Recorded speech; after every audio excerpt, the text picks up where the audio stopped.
morning. Welcome to 49ers in 5, your daily update on everything happening with the team that you need to know. I'm Rob Stats Guerrera. Today is Thursday, December 7th, 2023. Here's what's happening with your San Francisco 49ers. We'll get to Dre Greenlaw defending himself from accusations of being a dirty player in a minute, but we begin, as we begin every show, with the injury report. It's a little lengthy.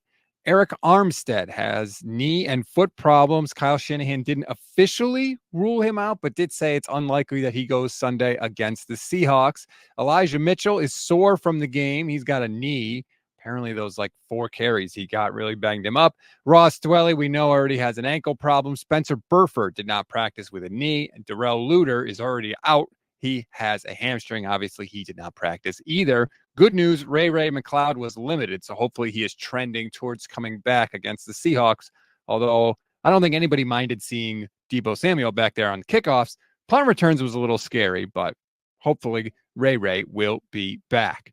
So let's get to the audio portion of the show. Dre Greenlaw, you have been called a dirty player by pretty much everybody in Philly. A lot of people are now aware of all the personal foul penalties, the fact that you've gotten ejected in 2 straight seasons. So very simply, are you a dirty player? No, I ain't no dirty player. I'm not a dirty player. I play by the rules. Just because you tackle a little physical doesn't make you a dirty player. So yeah. So it is possible to just be a really aggressive guy who sometimes thinks, that line gets a little blurry sometimes. Yeah. No, it definitely get blurry sometimes, especially, just the game and the emotions and everything. But I don't necessarily think it's dirty. I love it when I see a player that's just playing full of emotion and is ready to go out there and smack everything. That's what it's going to turn me up to. So, I don't think it's been dirty. I have never in my life heard a single NFL player ever just say, yeah, I'm a dirty player. But for the record, I don't think Greenlaw's a dirty player, but I will say he's too close to that line too often. I know he wants to help the team. I know he's physical. I know he sets the tone, but you can't help the team if you are giving away 15 yards or worse, if you are ejected from the game. So he has to find a way to be physical, but also not hurt the team in the process. Kyle Shanahan also met the media yesterday. Kyle, everybody's saying nice things about the 49ers. Last time that happened, they sort of started to buy their own hype a little bit. Do you have to worry about that this time around when everybody's saying nice things again? People know from that experience how that felt. And I don't think that's why we played bad, but I don't think it helped us. And that's just, as Bobby T and my dad say, that's why people sell papers. I say it's why people try to get clicks. But everything's going to be extreme. You're going to be either really, really good or really, really bad. And that's just how it works. And that's what's great about our league, but that has nothing to do with us. And that game, I know the end result looked really good, but you guys saw it could go any way. They brought in a 1 score there in the third quarter after Dre got kicked out. There was easily could have been down 21-0 after the first quarter. There's a very fine line there between 2 to 5 plays, and it ends up looking like the game got out of hand. But it's very similar to the Thursday night game versus Seattle.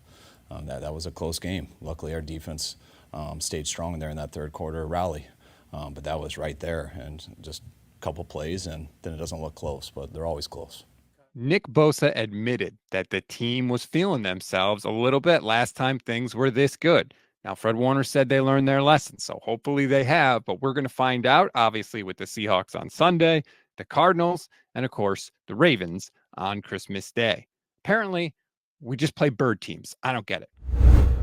We always give you one thing to read, one thing to watch, and one thing you might have missed. One thing to read on this Thursday. Dre Greenlaw and Eagles head of security Dom DeSandro reportedly have made nice with one another after their incident on Sunday. If you want the details of that, you can click the link in the description of this episode. Also, apparently, the league sent a memo to every team reminding them, hey, don't have people that have nothing to do with football anywhere near the people that actually have something to do with football. Imagine that. According to Adam Schefter, the investigation into the incident apparently is still ongoing, so we'll see if anything happens with that. Obviously, we will let you know.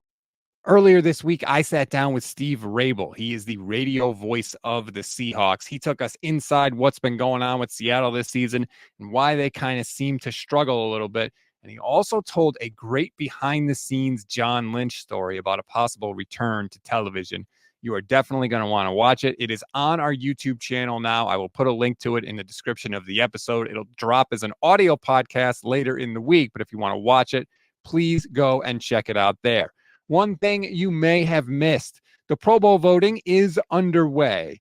You probably know about that, but what you may not know is that the 49ers have 16 players in the top 10 at their position. Fred Warner, Trent Williams, Christian McCaffrey, and Kyle Juszczyk are all the top vote getters at their position.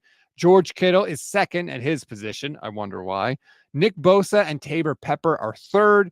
Javon Hargrave is fourth. Jake Brendel is fifth. Brock Purdy is sixth at quarterback. Mooney Ward is seventh. Brandon Ayuk is eighth at wide receiver. And Dre Greenlaw, Aaron Brooks, and Eric Armstead are ninth at their respective positions. Too long didn't read version? The Niners are damn near loaded. That's a wrap on today's 49ers in 5. Please rate, review, and follow the Gold Standard Podcast Network. Like and subscribe to our YouTube channel as well. We are going to be live today, 1 p.m. Eastern, 10 a.m. Pacific time. Levin and I will be live. So if you hit that little bell, you'll get notified every time we go live, which is every single weekday here if you're new to the channel. So you definitely want to subscribe, hit the bell. You don't want to miss anything. We'll obviously react to the Eagles game and preview a Seahawks game, which, if, like I said, if the Niners win and the Vikings and the Packers lose, the Niners can clinch a playoff spot. So this isn't just ho-hum, we're going to show up and win. Like, there's actually a little something on the line here for the Niners. Hopefully that gives them a little extra juice to put the Seahawks away and their season and their division hopes, all of that stuff. Levin and I will break it down. Please join us. I'm Rob Stats Guerrera. We'll talk later today.